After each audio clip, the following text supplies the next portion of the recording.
akasema ya kwamba na badala ya mti utapata shaba,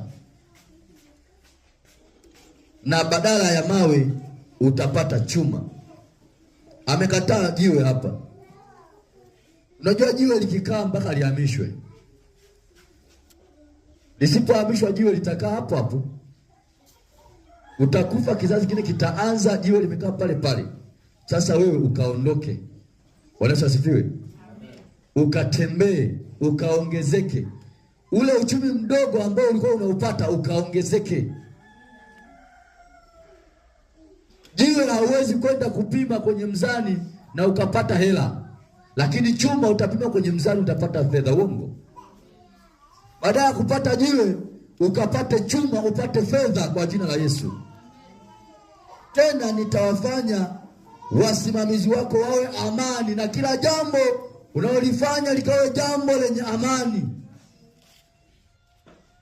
Jambo unalolifanya ukiona hauna amani, ujue shetani anaondoa amani hapo.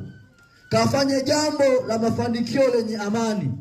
Wewe unafanya biashara hauna amani, inakuja akilini na umeamua kufanya biashara, ujue shetani anakuvuruga hapo. Umepata ofisi nzuri, hauna amani, ujue shetani anakuvuruga hapo. Kataa huyo anayeondoa amani yako. Na huyo anayeondoa amani huenda ni mume wako, huenda ni mke wako, huenda ni rafiki yako, huenda ni jirani yako, huenda mwenye nyumba aliyekupangisha. Kataa kwa jina la Yesu. Mwambie, nataka wasimamizi wangu wawe ni amani. Bwana Yesu asifiwe. Bwana Yesu asifiwe. Ukiwa na amani utafanya jambo kwa uhuru. Mwambie Bwana akupe malaika wa amani ili jambo unalofanya ukaone matokeo. Huwezi kuona matokeo kama hauna amani kwenye kazi yako. Bwana asifiwe. Huwezi kuona faida kama unafanya jambo hauna amani nalo. Bwana asifiwe. Bwana Yesu asifiwe. Jambo lote unalofanya ukiwa una amani, lazima utaona matokeo. Mungu atusaidie. Kuna watu hapa, kuna muda wanafanya jambo huku wakiwa hawana amani.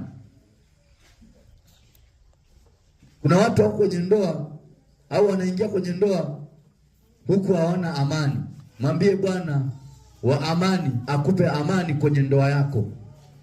Bwana wa amani akupe amani kwenye uchumba wako.